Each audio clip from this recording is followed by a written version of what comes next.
Hi, today we're going to talk about how to find the My Recommendations tab in TeacherFileBox.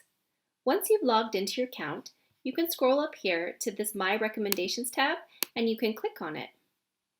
Once you're there on your screen, up will come some recommended units based off your searches, as well as seasonal activities based on the time of year that you might be interested in. Once the screen populates, you can see upcoming seasonal activities that are recommended, as well as some recommendations based off your searches within TeacherFileBox.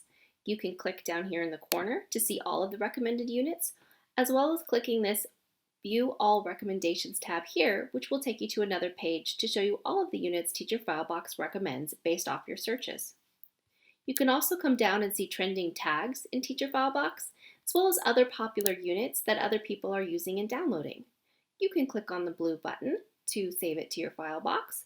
You can also click on these arrows here to continue to view other units that people are using. One other search recommendation within the My Recommendations tab is that you can search by curriculum, holiday, or theme. I'm going to search by curriculum today, and I'm going to look for some math units. Right now I'm going to choose a skill in numbers and operations. That's what we're studying, and I'm going to see what units populate. Currently, I can see that there are over 1,700 units found, so I'm going to narrow my search to second grade to find what recommended units they would have under numbers and operations for that. And I can see now that they have reduced the lessons to 397 units, and I can click down and find the ones that I am interested in.